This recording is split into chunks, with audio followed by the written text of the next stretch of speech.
ये भगवान की योग माया बड़ी विलक्षण, विचित्र और अलौकिक है। आपका जैसा भी भाव वैसे आपको भगवान दिखाई दे रहे, पक्का मानिए।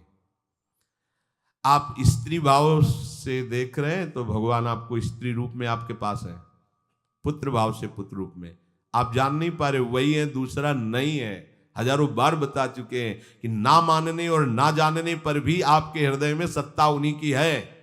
जिस दिन वो भगवान अंतर ध्यान हो जाते, प्यारे पुत्र, प्यारी पत्नी, प्यारे सुहृद मित्र आदि को आप चिता में जला देते हैं, तो था ना आपके हृदय में आदर, पर आप अनजाने से भी भगवान का ही आदर करते हो। अगर जान करके आदर कर लो तो तुम मुक्त हो जाओ इस दुख से, इस प्रपंच से। श्री भगवान कहते हैं कि मेरे अज अविनाशी स्वरूप को ये मूढ़ लोग नहीं जानते हैं, केवल वही जान सकता है जो मेरा आश्रय लेकर के मेरे को पुकारता रहता। भजन का मतलब तब पुकारना, भगवत चिंतन करना। वेदाहम शमतीतानि वर्तमानानि चार्जुन भविष्याणि च भूतानि माम तु वेद न कश्चन। हे अर्जुन, जो प्राणी भूतकाल में हो चुके हैं तथा जो वर्तमान में है और जो भविष्य में है, उन सब प्राणियों को मैं जान रहा हूं। जैसे आंवला ऐसे रख लो तो चारों तरफ से देख सकते हो, ऐसे भगवान अनंत ब्रह्मांडों को, जीवों को एक साथ देख रहे हैं। यही भगवान की भगवत्ता है, एक साथ देख रहे हैं। कोई भी जीव ऐसा नहीं है जिसको भगवान का दुलार नहीं मिल रहा हो, कहीं भी हो, अनंत ब्रह्मांड सबके लिए जो आवश्यक हो भेज रहे। कोई भूखा नहीं रह सकता। एक बार वीर शिवाजी समर्थ गुरु श्री रामदास स्वामी जी के पास गए और कहा कि स्वामी जी, अकाल पड़ा हुआ है, तो हमने सारा का सारा खजाना खोल दिया और सबको पवाया। तो गुरु बड़े कृपा सिंधु थे, उन्होंने देखा कि इनके हृदय में एक गर्भ का अंकुरण हो रहा है कि मैं भरण पोषण किया सबका अकाल में। तो उन्होंने कहा कि शिवू, यह थोड़ा उठाओ, आओ चलो हमारे साथ। एक बड़ा पत्थर का, इसे तोड़ो। महाराज जी तोड़ा, हटाया तो नीचे मिट्टी में दबा हुआ स्वस्थ मेढक एक ऐसा, बिल्कुल। बोले इसको किसने दिया? देखो ना कितना स्वस्थ है, पुष्ट है, इसको कौन आहार दे रहा है, इसको कौन प्राण पोषण कर रहा है? बोले भगवान। तो बोले तुम कैसे दाता बन गए? संपत्ति तो सब भगवान की है, भगवान ही सबका, ये अहम मत करो कि तुम पोषण करते हो। नहीं, छोटी सी वृत्ति को भी गुरुदेव बर्दाश्त नहीं करते। जो गुरु शरणागत होता है वो उनकी बात समझता है, अन्यथा वो अपनी मनमानी वृत्ति को ही आदर देता है, गुरु की आज्ञा वृत्ति को नहीं देता। छोटा सा भी अभिमान का कण अपने जनों में गुरुदेव को बर्दाश्त नहीं होगा, क्योंकि यही भगवत प्राप्ति में बाधा बन जाएगा। कितने जीव चराचर जगत में, देखो हमारे भगवान की भगवत्ता, सबको देख रहे हैं, सबको व्यवस्था दे रहे हैं, सब कुछ देख रहे हैं। 3 प्रकार की लीला हो रही, कहीं पालन लीला, कहीं सृजन लीला, कहीं विनाश लीला, उन्हीं के द्वारा हो रही, वही देख रहे हैं, वही कर रहे हैं। अगर ये बात तुम्हारी समझ में आ जाए तो अभी भगवान की शरण हो जाओ, पर अहम के कारण ये बात समझ में नहीं आती।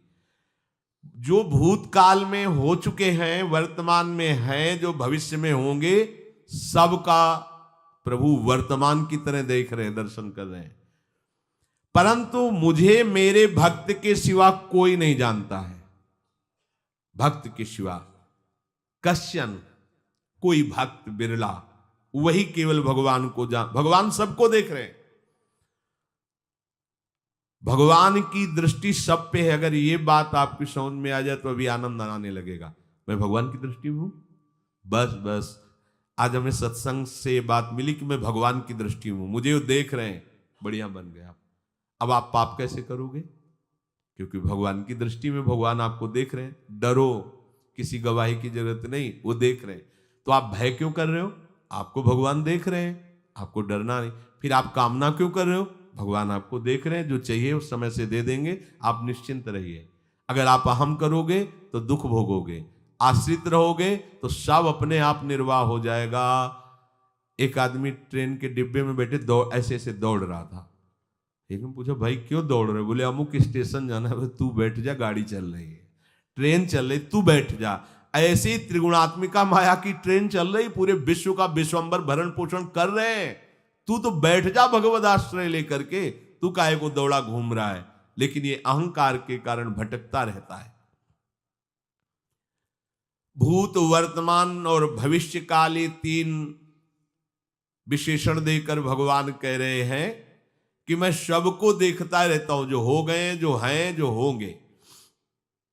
भूत के प्राणी, भविष्य के प्राणी अथवा वर्तमान के प्राणी सभी भगवान की दृष्टि में वर्तमान की तरह ही है।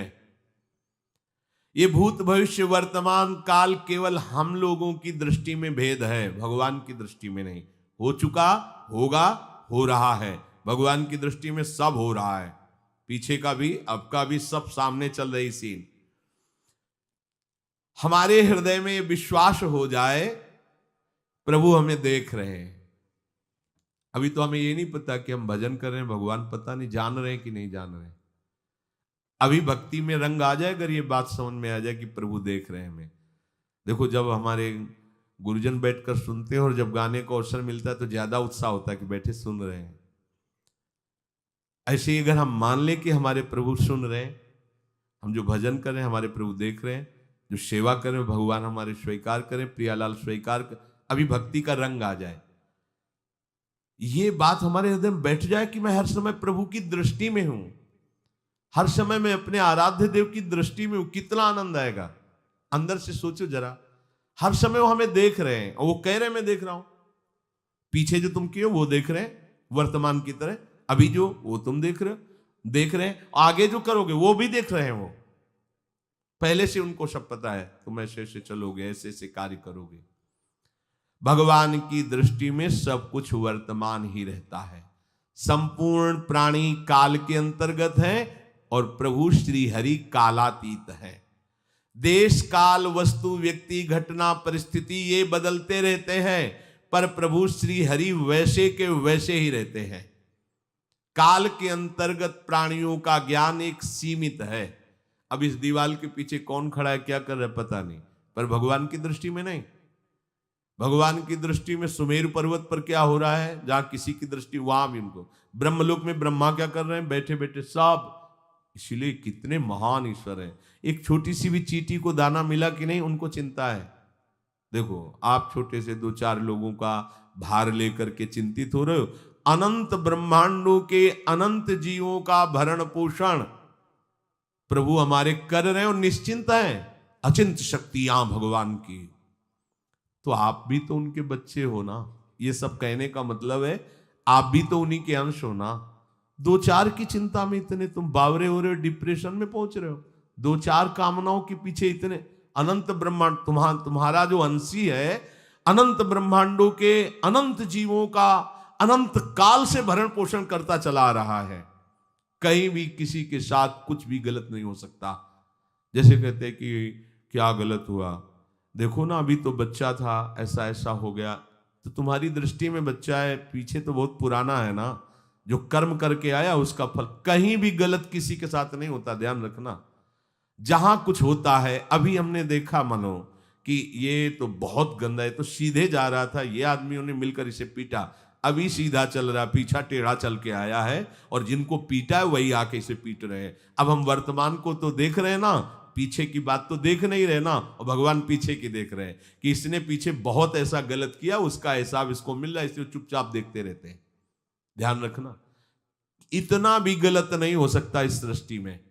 वो कैसे गलत नहीं हो रहा, अभी तो नवयुवक था, उसने कुछ ऐसा किया ही नहीं, अभी तो नई अवस्था थी, अभी तुम्हें दिखाई दे रहा है 15 वर्ष का है, लेकिन भगवान देख रहे हैं मेरा पुरातन अंश है, किस जन्म से क्या क्या करते चला आ रहा है। ये ज्ञान हो जाएगा तो किसी भी बात में आपको दुख नहीं पहुंचेगा, विक्षेप नहीं पहुंचेगा। नहीं, बड़े बड़े विक्षिप्त हो जाते। एक गौतमी नाम की महान तपस्विनी थी, महाभारत में कथा आती है, उसका एक ही पुत्र था और उसको सांप ने काट लिया। तो वहां की कुल भील उठा के लाए और कहा, देवी मां ये देखो सांप ने तुम्हारे बेटे को काट लिया। तो उनका इतनी सामर्थ्य सांप की कैसे हो गई कि मेरे बेटे को काट लिया और मेरे से भय नहीं माना। आकर्षण वृत्ति जीव ही की सांप सामने आ गया, तूने क्यों काटा, मैं तुम्हें भस्म कर दूंगी। सांप ने कहा पहले हमारी प्रार्थना सुन लो। मेरे सर पर मृत्यु ने आकर के अपना शासन जमा लिया और कटवा दिया, मेरा कोई दोष नहीं। मृत्यु का आकर्षण किया, महान तपस्विनी भगवान व्यास देव जी ने ये लीला कथा गाई है। मृत्यु का आकर्षण किया, साक्षात मृत्यु सामने आ गई, थर थर कांपने लगी। गौतमी जी ने कहा मैं अपने तपस्या के बल से तुम्हें भस्म कर दूंगी। हमारे ऐसे निष्पाप बालक को तुमने सांप के द्वारा प्रेरित करके कटवाया। बोले मेरे ऊपर काल का शासन है, काल ने मुझे प्रेरित किया, मैंने सांप को प्रेरित किया, मेरा कोई दोष नहीं, ये काल का शासन। काल का आवाहन किया, काल उपस्थित हुआ। काल ने कहा कि मेरा इसमें कोई दोष नहीं, इस बालक के पूर्व जन्म के कर्म के द्वारा मैं प्रेरित हूं। इस बालक के कर्म से प्रेरित होकर मैंने मृत्यु को प्रेरणा की, मृत्यु ने सांप को प्रेरणा की और इसने डस लिया। अब आप बताओ किसका दोष है? शांत हो गई, क्योंकि इस बालक के ही तो कौन काहू के सुख दुख कर दाता, निजकृत कर्म भोग सुन भ्राता। कोई किसी के सुख दुख का हेतु नहीं है, अपने कर्म ही है जो हमको दुख सुख देते हैं। और ये भगवान देख रहे हैं। कोई जैसे आपको अभी मनुष्य शरीर मिला, स्वतंत्रता है, अब आप जो पापाचरण चाहो छूट है कर सकते हो, या जो पुण्य कर्म चाहो कर सकते, या भजन करना चाहो कर सकते हो। ये स्वतंत्रता केवल मनुष्य शरीर को दी गई है। आपको जो पूर्व भोग मिल रहे हैं वो आपके पीछे के कर्मों के हैं। तो जो ज्ञानी जन होते हैं, विवेकी जन होते हैं, आए हुए प्रारब्ध को भोग लेते हैं, नया कोई पाप नहीं करते, निरंतर भजन करते रहते, भगवान की कृपा से मुक्त हो जाते। अगर भगवान की शरण में नहीं होगे, भजन नहीं करोगे, तो आपके ऊपर बहुत से ऋण है, दुर्गति हो जाएगी। ऐसा नहीं है। आप यहां भी तो देखो ना, आपके मकान, आपका व्यापार, सब कुछ आपका कहा जाता है, लेकिन सब कुछ सरकार का है। हर चीज का टैक्स देना पड़ेगा तुम्हें। पानी का भी टैक्स देना पड़ेगा, मकान का भी टैक्स देना पड़ेगा, और तुम भी जो करोगे वो पैसा दो सरकार को। टैक्स तुम ऐसे फ्री थोड़ी जा नहीं होता, देना पड़ता है ना। आप मान लो नौकरी कर रहे हो कि हमारी नौकरी करे, तो उसमें सरकारी टैक्स कटेगा आपका, क्योंकि आप सरकारी आदमी हो, भारत देश के वासी हो। ऐसे ही ये टैक्स लगे हुए हैं सरकारी भी, मातृ ऋण, पितृ ऋण, ऋषि ऋण, ये टैक्स है। ऐसा नहीं कि तुम कमाओ खाओ और इसके बाद मर के जाओ स्वर्ग मिलेगा। टैक्स चुकाओ। ये मनुष्य शरीर मिला, इन ऋणों से मुक्त हो। अगर नहीं हुए तो भी तुम्हें दुर्गति होगी। आप देखो, जब कभी ऐसी सूचना मिलती कि अमुक आदमी का अमुक धन पकड़ा गया, तो इनाम दिया जाता है क्या कि इतना कमा लिया? सजा दी जाती है। तुमने टैक्स की चोरी की, अगर चोरी नहीं की, मेहनत से कमाया या व्यापार से कमाया, दिया नहीं सरकार को, हाँ दिया नहीं, इसीलिए तुम्हें टैक्स की चोरी का दंड मिलेगा, सारा धन अपहृत हो जाएगा, तुम्हारी निंदा होगी, तुम्हें सजा मिलेगी। बोलो मिलती है नहीं? ऐसे ही ये लड़का, बच्चा, पत्नी, पुत्र, परिवार जो भी है, ये सब श्री भगवान का तुम्हें टैक्स देना है। क्या टैक्स देना है? भगवान की शरण होकर उनका सुमिरन करो, सारे ऋणों से वो मुक्त कर देंगे। एकादशी स्कंद में कहा है, मेरा भजन करने वाले का कोई ऋण नहीं रह जाता। और नहीं तो महाभारत में ही प्रसंग आता है, एक जरत्कारु नाम के ब्रह्म ऋषि थे। ऋषि और भक्त में बड़ा अंतर होता है। वो तपस्या प्रधान, जैसे दुर्वासा ऋषि तपस्या प्रधान थे, वो बाल ब्रह्मचारी और तपस्या से युक्त एक दिन भ्रमण कर रहे थे, तो आवाज आई, मेरी रक्षा करो, मेरी रक्षा करो। तो उस आवाज की तरफ बढ़े तो देखा कुएं में उल्टा लटके हुए हैं बहुत से ऋषि, और एक केवल तंतु है, एक केवल तंतु है जिसमें दो चूहे लगे हुए उसको भी काट रहे हैं, एक काला और एक श्वेत। तो उन्होंने देखा और दयालु हो गए कि ऋषियों, मैं तुम्हारी कैसे रक्षा कर सकता हूं? तो उन्होंने कहा कि ये जो दो चूहे हैं रात और दिन हैं, और जो हम लोग हैं ये तुम्हारे पितर हैं। ये चूहे तुम्हारी आयु को काट रहे हैं, एक तंतु हमारे कुल में केवल तुम ही हो, और तुमने तपस्या की ठान ली, ब्याह किया नहीं, गृहस्थ धर्म में गए नहीं, पुत्र हुआ नहीं, तो तपस्या में, भक्ति में एक दम है कि सब ऋणों से मुक्त कर देगी। ये बात ध्यान रखना। तपस्वी अलग है, भक्त अलग। इसलिए पीछे चर्चा आई थी कि तपस्वियों से भी अधिक, ज्ञानियों से भी अधिक, कर्मकांडियों से भी अधिक वो मेरा भक्त योगी होता है। तुमने तो ब्याह किया नहीं, तो अब ये तंतु रात दिन तुम्हारे जीवन को काट रहे, जहां तुम खत्म हुए हम सब नरक में गिर जाएंगे। पितरों ने कहा तुम पितर ऋण से युक्त हो, मुक्त तभी होगे जब ऐसा करो। वो दृश्य खत्म, अंतर ध्यान हो गया। वो बड़े दुखी हुए कि क्या करें। तो उन्होंने मन में निश्चय किया कि ब्याह तो करूंगा पितरों के उद्धार के लिए। इतने बड़े तपस्वी हैं जरत्कारु जी, बड़ी महिमा है, लेकिन बात यहां फंस गई। पितृ, उन्होंने मन में निश्चय किया कि कोई आके अपनी कन्या दे दे और उसका भी नाम जरत्कारु हो। मैं बिल्कुल भरण पोषण नहीं करूंगा और कभी हमसे कोई प्रश्न ना करे। ऐसी अगर कोई कन्या देगा तो मैं स्वीकार कर लूंगा। अब ऐसे ना नगर जाना है ना किसी से बात करनी, तो वृक्षों से कहते अपने पितरों के उद्धार के लिए मैं चाहता हूं कि कोई पाणी ग्रहण संस्कार करा दे, कोई हमारे नाम की कन्या को दे दे, और ऐसा ऐसा व्रत है। ऐसा ही बोल रहे थे, वासुकी नाग उपस्थित हो गए और उनकी बहन का भी नाम जरत्कारु था। उन्होंने कहा सुनिए महाराज, मैं नागराज वासुकी हूं, सब देव रूप में, कोई ऐसे नहीं सांप वैसे बने, देव रूप। सुंदर कन्या जरत्कारु। बोले ये कन्या मैं आपको समर्पित करता हूं, हमारा सौभाग्य होगा आप जैसा महर्षि हमारी बहन का पति बने। इसका भी नाम जरत्कारु है, और आपकी जो इच्छा है कि मैं भरण पोषण नहीं करूंगा तो मेरे पास संपूर्ण वैभव है, आप भी पधारिए, मैं आपका भी भरण पोषण करूंगा, अपनी बहन का भी। तीसरी बात, मेरी बहन इतनी शास्त्र सम्मत आराधना से युक्त है कि वो कभी आपसे प्रश्न ही नहीं करेगी, तो उनका स्वीकार है। प्रसन्न हुए, चले गए। काफी समय तक उनके महल में रहे। एक दिन जरत्कारु अपनी जरत्कारु पत्नी की गोद में सर रख कर ऐसे लेटे हुए थे, सो गए। और शास्त्रज्ञ थी, संध्या का काल था। संध्या काल में निषेध है मैथुन करना, भोजन करना और स्वाध्याय करना, ये सब संध्या काल में बस भगवत स्मरण परायण लोकवत। लेकिन हमारे यहाँ महारानी जी की संध्या आरती और संध्या भोग लगने के बाद ये, इसीलिए वृंदावन धाम इसका कहीं भी ये वेदान्नपि संन्यस्त, वेदों से भी ऊपर उठी हुई रसमयी रसोपासना है। प्रियालाल की महल है, ये जगत सिद्धांत नहीं है, ये जगदीश का भी सिद्धांत नहीं है, ये प्रेम सिद्धांत है। वृंदावन नित्य विहार रस है, इसलिए इसको बीच में बता देते हैं, कहेंगे दूसरे को तो, और यहाँ शाम के तो भोग ही लगता है, गान बजान होता है, बकाया सिद्धांत है। आंख मूंद करके या तो गायत्री जप या जो गुरु मंत्र चुपचाप शांत भाव से जपे, ऐसा। अब वो इस चिंता में थे कि मेरे पति का धर्म जा रहा है, और मैंने आज तक कुछ बोला नहीं अपने पति से। अगर बोलती हूं तो हो सकता है ये नाराज हो जाए और छोड़कर चले जाए। अगर मुझे छोड़ देते हैं और इनका धर्म बचता है तो ये ठीक बात रहेगी। कितनी विवेकवान है।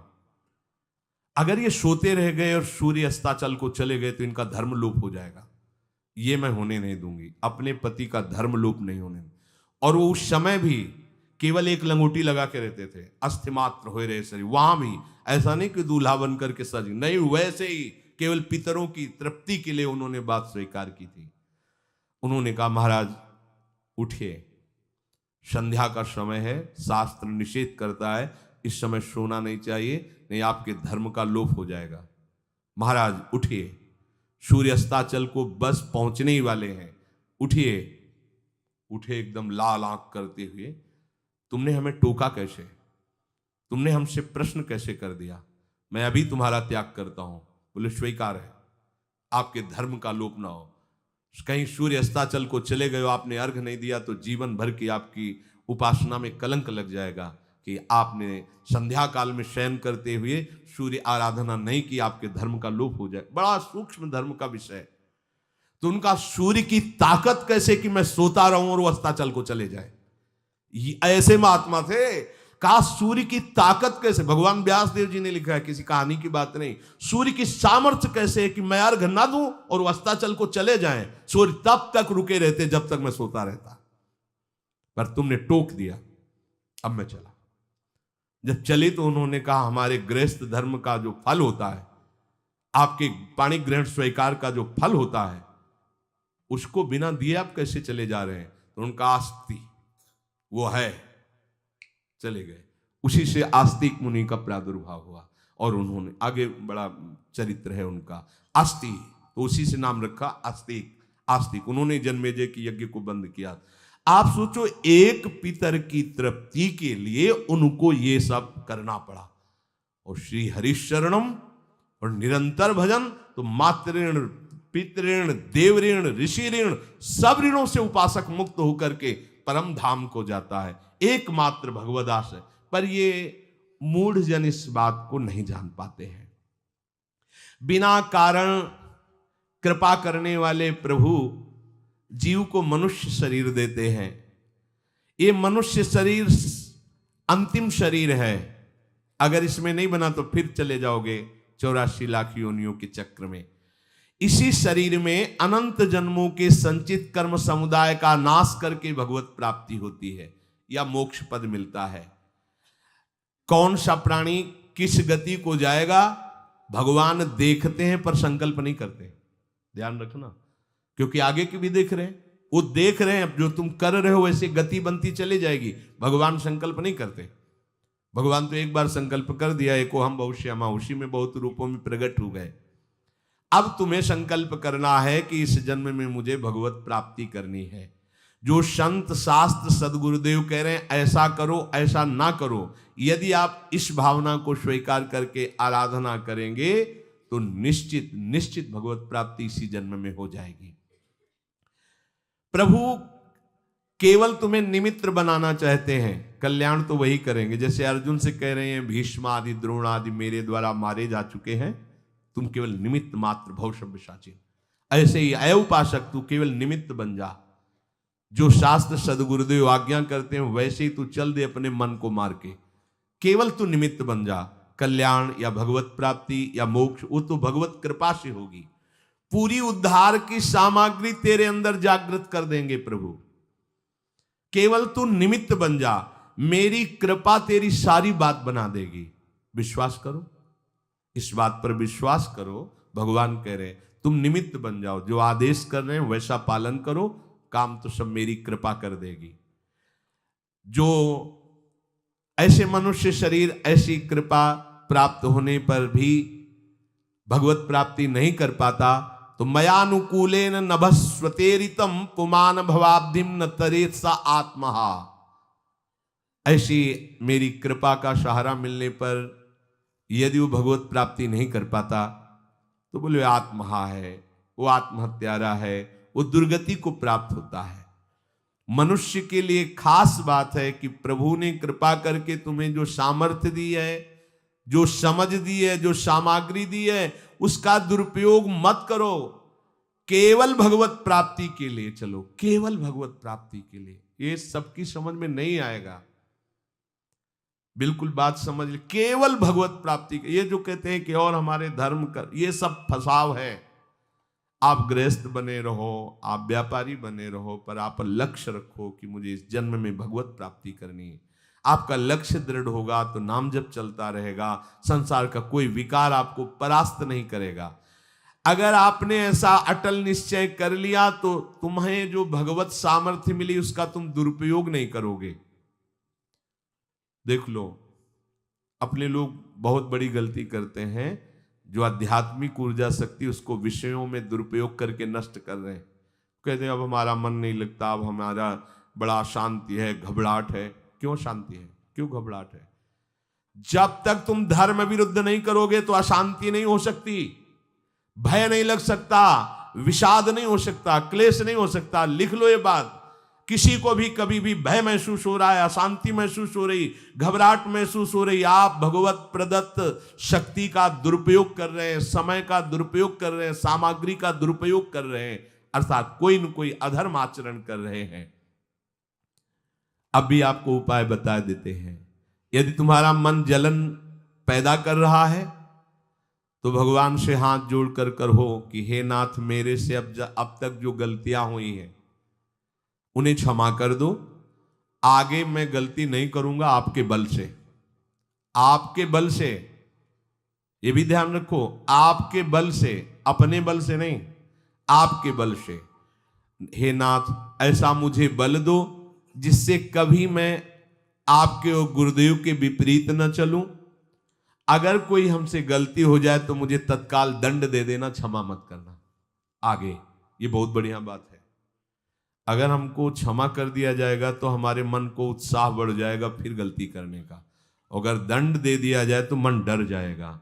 इसीलिए प्रार्थना में ये भी कहना चाहिए, पर हिम्मत नहीं पड़ेगी क्योंकि मन को बहुत दुलार करते हैं ना, कि प्रभु मेरे से जो गलती हुई उसे मुझे दंड दे दो, मैं क्षमा नहीं चाहता। क्योंकि हम देखते हैं जब हम क्षमा कर देते हैं तो उसका उत्साह बढ़ जाता है मन का और गलत करने का। प्रभु इसे क्षमा मत करो, इसे दंड दो। एक बार इसकी भरपूर बेइज्जती होनी चाहिए। जब इसको सब देखेंगे हाँ ये, तो अपने आप ही मन सही रास्ते में आ जाएगा। प्रभु आप क्षमा कर देते और बात गुप्त रहती है तो इसको बढ़ावा और मिल जाता है और पापाचरण कर, क्योंकि ये दुष्ट है ना। अगर साधु हो तो बचत हो जाए कि देखो प्रभु ने इस गलती को छुपा दिया और कोई जाना भी नहीं और क्षमा भी कर दिया, अब मैं आगे से बिल्कुल नहीं करूंगा। ये दुष्ट है ना, ये ऐसा नहीं करता।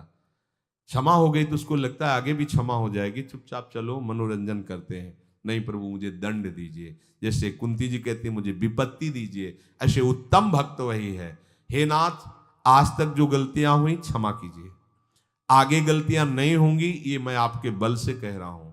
प्रभु यदि मेरे से चूक हो जाए तो आप क्षमा मत करना, मुझे दंड देना जिससे मेरा सुधार हो जाए, मैं आपके अनुकूल चलने लगूं। मनुष्य की असमर्थ दो तरह से होती है। एक असमर्थ कि वो कर ही नहीं सकता, जैसे किसी से कहा जाए कि तुम ये मकान उठा करके वहां रख दो, तो कर ही नहीं सकता। ऐसी सामर्थ्य जो आप में करने के लिए भगवान कभी आदेश ही नहीं देंगे, ध्यान रखना। एक बात ध्यान दीजिए, कोई भी ऐसी भगवद आज्ञा या गुरु आज्ञा नहीं होती जो आप नहीं कर सकते। आप जो कर सकते हैं वही आज्ञा होती है। दूसरी असमर्थ ये होती है कि करना चाहता हूं, समय भी है,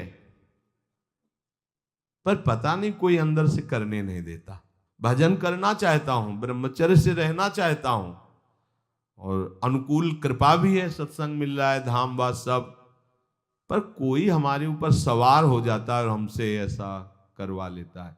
यह है प्रमाद, यह है मूढ़ता। यह साधक को नष्ट कर देती है। दो प्रकार की असमर्थता की बात हुई। एक ये कि भाई हम असमर्थ हैं, कहा गया कि इस मकान को वहां उठा के रख दो, नहीं रख सकते, तो ऐसा आदेश ही भगवान और गुरुदेव का होता नहीं होगा। और अगर आदेश हो गया है तो आप उठा के देख लेना, आप उठा लोगे। अगर आपको यह ध्यान रहा कि गुरुदेव की आज्ञा है, हरि की आज्ञा है, हो जाएगा।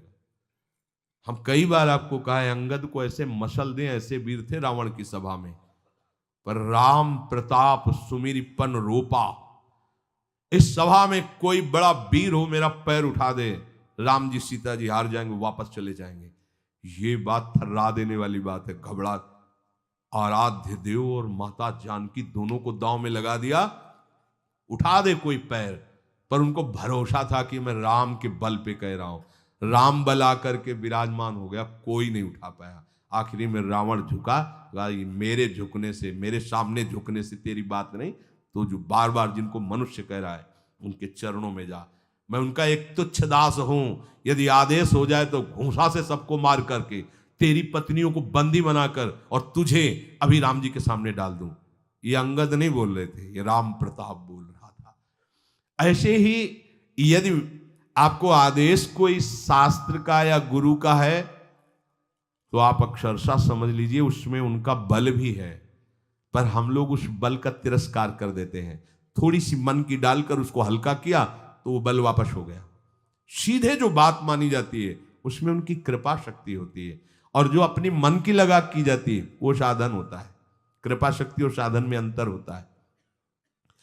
तो जो हम कर सकते हैं, आदेश है, हम करना भी चाहते हैं और नहीं करते हैं, इसका हमारे अंदर प्रमाद का राज्य है। प्रमाद। लोग कहते हैं कि पता नहीं कोई हमारे दिमाग में आके कर जाता है। हाँ, भूत आता है, भूत। अब ऐसे लोगों को बावरा कहते हैं। अब इनको ऐसी जगह पहुंच जाए जहां सही निर्णय नहीं होता, और ये कर देना वो कर देंगे। उनको लगता है कोई है, बोले है ऊपरी चक्कर है, अल्ले ऊपरी चक्कर हो, घूम रहे हो पागल बने, ऊपरी चक्कर कुछ नहीं, ऊपरी चक्कर नहीं, भीतरी चक्कर है। ये भीतर का तुम्हारा वासनात्मक प्रपंच ही तुम्हें नचा रहा है। विवेक का जागरण करो। किसी के साथ, अरे प्यारे तुम हरि के अंश हो। स्मशान में रात्रियां व्यतीत हुई, स्मशान में गंगा के किनारे भूतों के बीच में, कोई भी नहीं, कुछ नहीं। सीम की चाप सके को तासु बड़ रखवार रमापति जासु। अकेले, न युवक अवस्था, कोई साथ देने वाला नहीं, अंधेरा, कोई टार्च नहीं, कोई व्यवस्था नहीं, हर समय एक अपार आनंद, भगवदानंद। कोई भय छू सकता है? हर समय हरि की दृष्टि में आप रहते हैं। आप भी ये प्रमाद मत कीजिए। ये प्रमाद है और कुछ नहीं है, जो आप आचरण विरुद्ध कर देते हैं। अब क्या होता है, वो समझ पाता नहीं, उसके पीछे कर्म परंपरा लग जाती है। फिर वो हार जाता है कि मेरे से भजन वजन नहीं होने वाला, संयम से नहीं चलने वाला।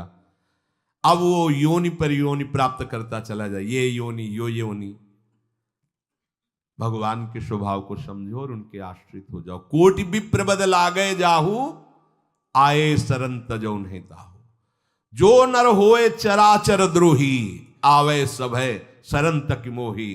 तो तज छल कपट मोह मद माना, करूं शब्द ते साधु समाना। एक बार जीवन को प्रभु के चरणों में अर्पित कर दो, बस प्रभु सब संभाल लेंगे अपने बल से। अपने बल से संभालने का तात्पर्य है आप उनकी आज्ञा पालन का प्रयत्न करो।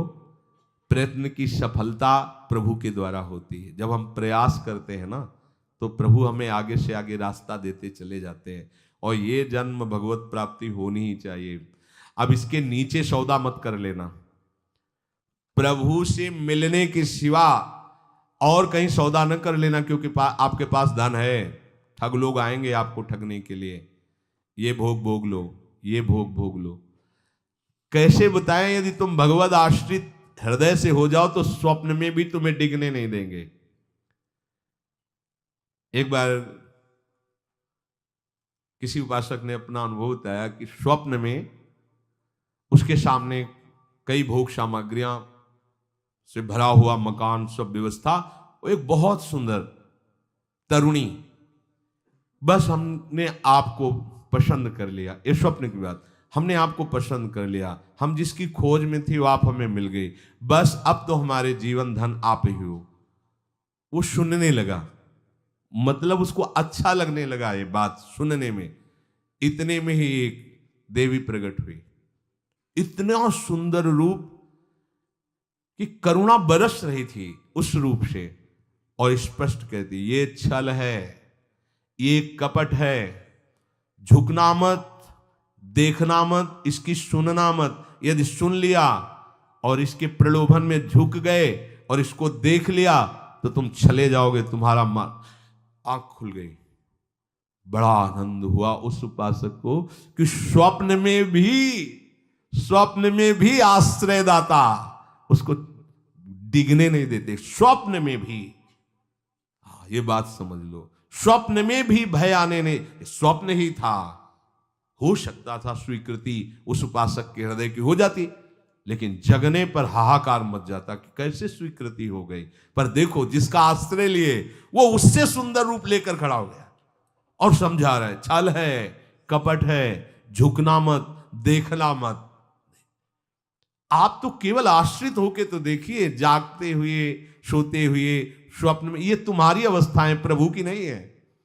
वो तुम उन्हीं की गोद में जग रहे हो, उन्हीं की गोद में सो रहे हो, उन्हीं की गोद में शयन कर रहे हो। एकमात्र प्रभु का आश्रय लेकर निरंतर भजन करते हुए इस जन्म में केवल भगवत प्राप्ति, अन्य सौदे में हमें फंसना नहीं है।